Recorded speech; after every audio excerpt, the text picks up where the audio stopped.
Now at 10,000 shelter in place as Hurricane Milton makes landfall in Florida.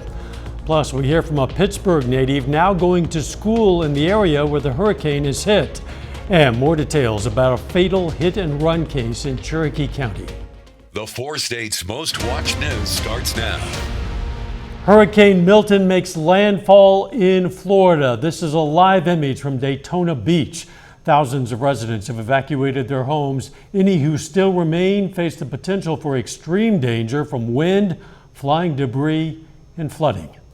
This is KOAM News at 10. I'm Dow Quick. Let's check in with Chief Meteorologist Doug Heddy now for a first look at the weather. Well, definitely turned out to be a warm one for us today. Temperatures 12 degrees above where we should be for this time of the year. 85 was our high. Started at 48. Average high is 73 degrees. Temps right now mainly mid to upper 60s to near 70. It's not going to be as chilly as we go through the overnight hours for us tonight. Pretty much clear skies, but everybody has been watching down in Florida as Hurricane Milton made landfall this evening. Our time, roughly about 7 p.m. You can see it rolling across the peninsula of Florida, now pushing through central Florida. They've had winds gusting 100 upwards to about 110 miles per hour. Even a few locations are a little bit closer to 115. Very heavy amounts of rain. And of course, this is the second hurricane they've dealt with over the past 2 weeks. We are going to see some changes as well. We're going to look at that here in just a bit. Doug, we'll see you soon. Officials have been warning coastal residents in the path of that hurricane to move inland or face the possibility of storm surge that could make survival unlikely. A flash flood emergency was issued for the Tampa area late today as the storm's torrential rains and intense winds blew all across the region. Christian Benavides has the latest now on Milton from Tampa. Hurricane Milton made landfall on Florida's Gulf Coast Wednesday after officials and residents took precautions ahead of the potentially deadly storm. In Sarasota, ambulances lined up, ready to evacuate nursing homes. Milton still carries incredible destructiveness, can wipe out communities. In an address to the nation, President Biden said the federal government will work with Florida officials to help pump floodwater, restore power, and clear debris that can turn into deadly projectiles during heavy winds. I encourage people to look for safer shelter. Sometimes moving just a few miles can mean the difference between life and death. The Tampa area has not had a hurricane this powerful in more than a century. Officials are concerned for the potential of deadly storm surge and those hurricane force winds. It's moving toward the northeast at 17 miles per hour, and it will continue to move across central Florida throughout the night and into the early morning hours. As Milton approached, mandatory evacuation orders and warnings were issued to millions. We had to convince folks to get out of high rises and that even if they were 7 stories up or more, then they were still at risk. I've never been like this close to like a big hurt. We're just gonna keep sheltered up in our hotel room. I mean, we brought books, we brought card games and stuff. Several major theme parks ceased operations and Orlando's airport closed ahead of Milton's landfall. Christian Benavides, CBS News, Tampa. PowerOutage.us, which tracks utility reports, says more than 1 million homes and businesses were without power at last report tonight in Florida. One Pittsburgh, Kansas native who attends college in Daytona Beach says she was ordered to evacuate while her mother was visiting there. The duo says they watched as the projected severity of the storm grew. They say they got out at just the right time. It started to just look really, really bad for where we were, and we got upgraded to a hurricane warning. And so we just, actually, when we got the notification that the school was evacuating, a mandatory evacuation, we were relieved because I just wanted to get back here and get her home with me. They say they are frequently checking on their friends still in Florida. While the residents of Florida are dealing with Milton, people are still recovering from the damage of Helene. Workers from the Carthage Water and Electric Plant traveled to Tallahassee to help respond to the damage from Helene. They headed there before that storm in anticipation of the damage. They were able to assess the damage and help Tallahassee residents regain power after the outages. A lot of tall, 80, 100-foot tall pine trees that are down. Obviously, they drag everything down with them. And so you just start that process. of getting the main circuits down, which is usually the first day or two. While he was there, he says he saw a lot of broken poles and trees that were down and laying across roads. Some Cherokee County, Kansas groups team up to assist people in need of low-income housing. The Cherokee County Health Department and the USDA Rural Development Program will host an event next Tuesday on how to fill out applications for Section 502 and 504 housing. Event organizers hope to also provide information on the financial impacts of low-income housing and on low-income energy assistance. But it's best to go through one of the representatives from one of the different offices through HUD. And with that said, that is why we are hosting this meeting, so that individuals can become aware of what the programs are, and they can come and they can ask questions for the various representatives. That event's going to be held at the Crossroads Christian Church on October 15th at 2 p.m. A candidate for the U.S. Senate made a stop in southwest Missouri tonight. Lucas Kuntz hosted a rally at VFW Post 534 in Joplin. The 13-year Marine veteran is running for the Senate seat currently held by Josh Hawley. At the event tonight, Kuntz talked about his platform of running for everyday Missourians. The biggest thing on me in this campaign is that the only people I want to owe are everyday Missourians like those in that old neighborhood. So I take no money from corporate PACs, no money from federal lobbyists, no money from big pharma executives. None of these people who've been buying off our, weak-minded, ambitious, hungry politicians and using them to strip our communities for parts. After 3 deployments to Iraq and Afghanistan, Lucas was stationed at the Pentagon, where he served on the Joint Staff. The U.S. Supreme Court hears arguments on why Oklahoma's death row offenders case should be thrown out. That's coming up. And Oklahoma authorities thwart a terror plot, they say, from an ISIS supporter.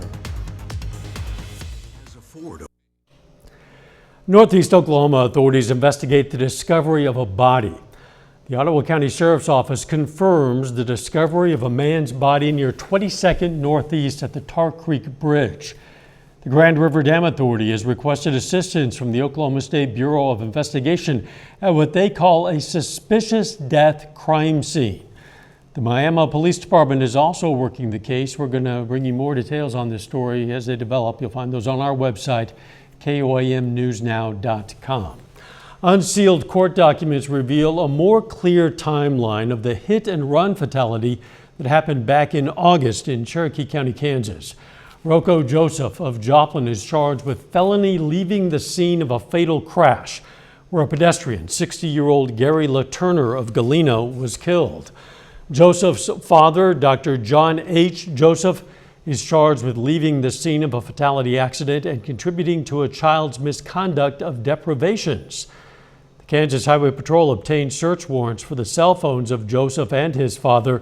The GPS locations, compared with multiple security cameras, put the son at the scene of the fatal crash, meeting with his father in Missouri, and then both returning together to observe the Kansas crash scene 40 minutes later. The Turner's body was found in the south ditch of K66 10 hours after that crash. We have more on the history of this case as well as extensive court documents on our website. Again, KOAMnewsnow.com. The U.S. Supreme Court is grappling with a life or death decision. Today, the justices heard oral arguments regarding an appeal for Richard Glossop. The Oklahoma death row inmate was convicted of arranging the murder of a man in 1997. The High Court must determine if state court should review allegations that prosecutors withheld evidence relevant to that case. The novelty of this case is the fact that both the inmate and the state agree the conviction should be overturned. Say what an honor it was to represent the Attorney General in the state of Oklahoma in this case. As the Supreme Court has said on other occasions, it's not every day that an Attorney General confesses error. And I think it's one of the noblest things that a prosecutor can do is to recognize that a prosecution the state has procured cannot stand and that there should be a retrial. The 61-year-old Glossop has eaten what was supposedly going to be his last meal on death row 3 times. Each of those scheduled executions was stayed. The FBI has arrested an immigrant from Afghanistan on suspicion of planning an Election Day terror attack in the U.S. Nicole Skenga has more on that alleged plot. The FBI says an Election Day attack targeting large crowds in the U.S. has now been thwarted. Agents arrested Nasir Ahmad Tuwaidi Monday after officials say the 27-year-old took steps to purchase AK-47 rifles and ammunition, going so far as to sell off his family's home to raise money. Federal prosecutors say an FBI search of the suspect's phone revealed ISIS propaganda, including these images depicting a suicide vest and the 9/11 attacks, plus a history of Google searches like how to access Washington, D.C. cameras and which U.S. state does not require a license to get a firearm. Investigators say the defendant swapped messages in two pro-ISIS groups on the Telegram app and funneled money to the foreign terrorist group online. According to court documents, the suspect first entered the U.S. in September 2021 on a special immigrant visa. The U.S. offers special immigrant visas to individuals who worked with U.S. forces as a translator or interpreter in Afghanistan. The complaint also accuses Tuwaidi of working with a juvenile co-conspirator, adding that he told investigators both planned to die on Election Day. We've asked the defendant attorney for comment. Nicole Skenga, CBS News, Washington. Tuwaidi lived in Oklahoma at the time of the arrest. In addition to the FBI Oklahoma City field office, the case is being investigated by Oklahoma City Police Department and the Moore, Oklahoma Police Department. Doug returns with a full look at your forecast next, and a little bit later, John Dales has a preview of what to expect from this year's Lions, featuring 9 freshmen. That story and more coming up in sports.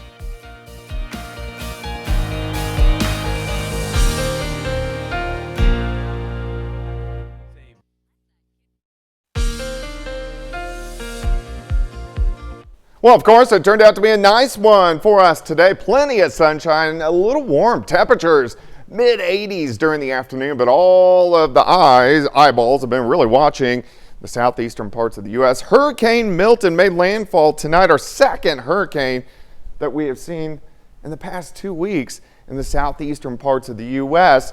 Helene went north. This one has been moving east, but made landfall just south of Tampa Bay near Sarasota, and then also Venice, Florida, moving right across the peninsula of Florida. A lot of tornadoes earlier today. There was over 100 tornado warnings issued from the National Weather Service in Miami.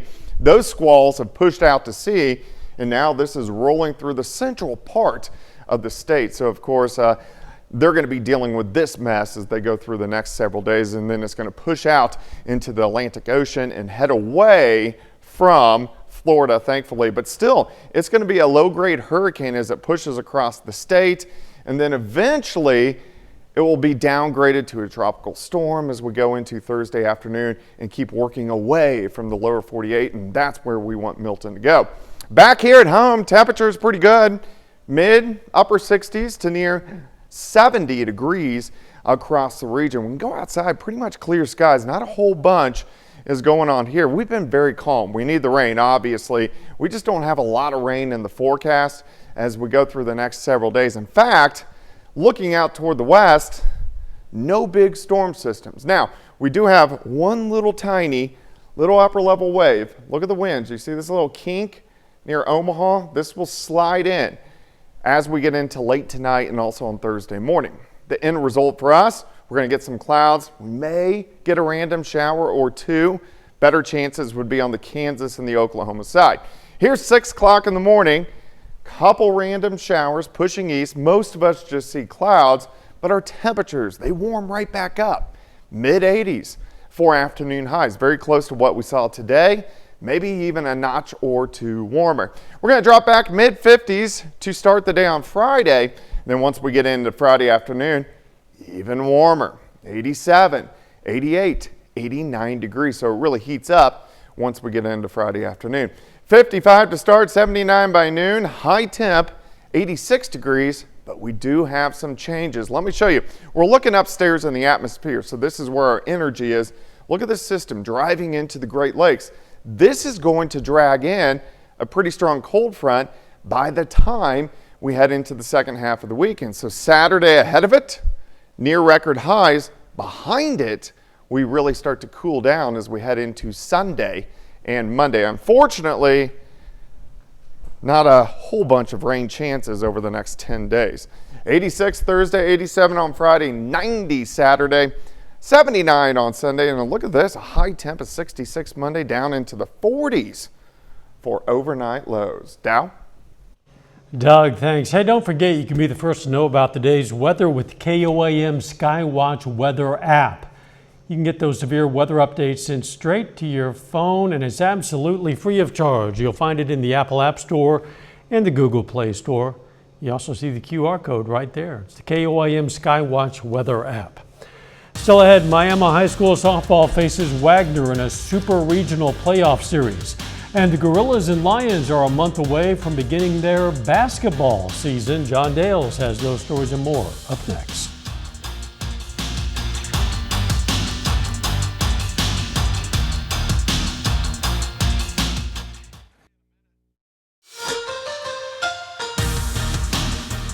Miami High School softball has a chance to punch its ticket to the Class 4A state tournament.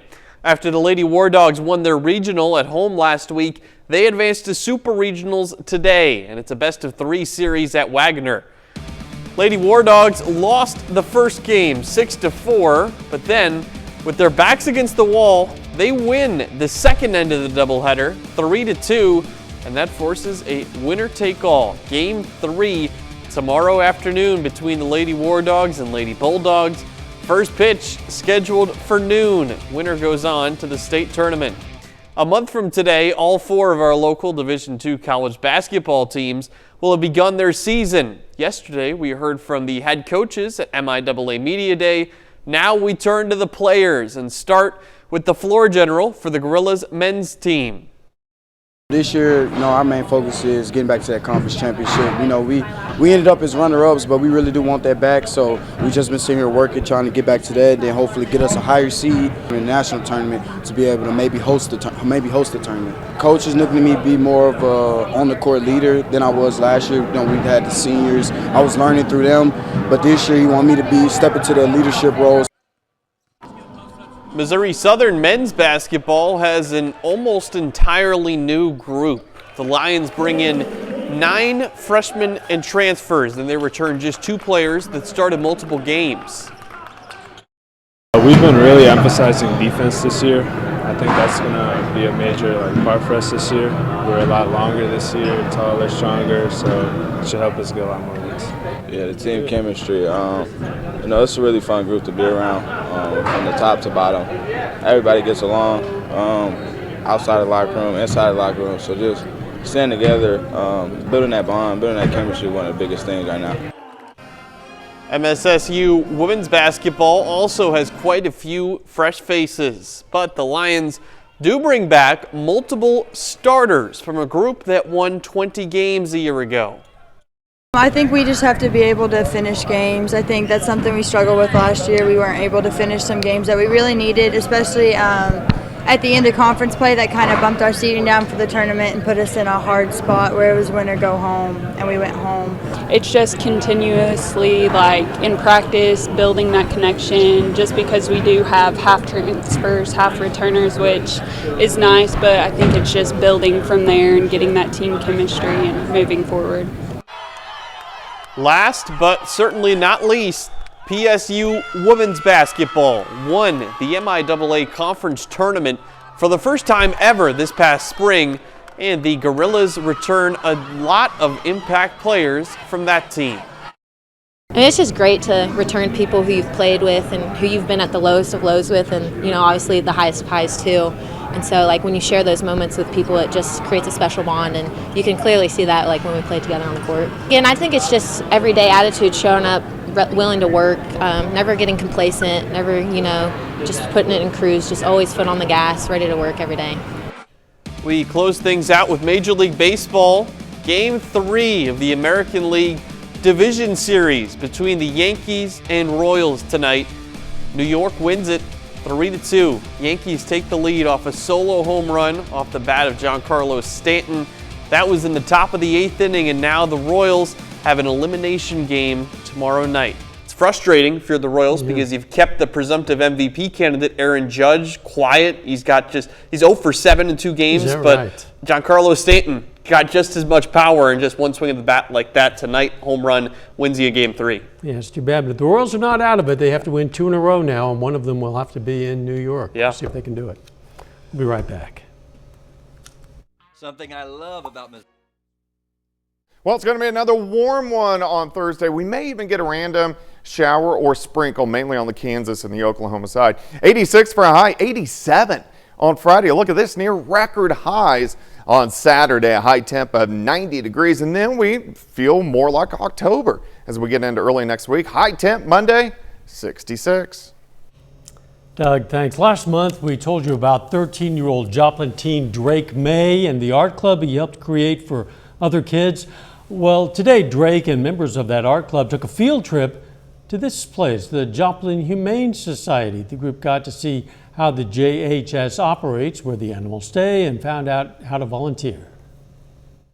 Little tour to see if their animal got adopted, and hopefully they did. But if not, they are going to put a copy of their artwork with the animal. So if they do get adopted, hopefully, then they get to take the artwork home with them as well. The new owners get to take the artwork home. The trip comes as a follow-up to last week's class where the kids practiced pet portraits, which sounds like fun, both the portraits and the visit to the Humane Society. Final sports note. Tomorrow we hear from the Pittsburgh State football team. They get ready to go on the road to Nebraska-Kearney. They know they're going to get everybody's best shot the rest of the season. They are very good, and a lot of people want to beat the good teams. Thanks for joining us. Don't forget the morning show starts at 5 a.m., and let's make it a great tomorrow.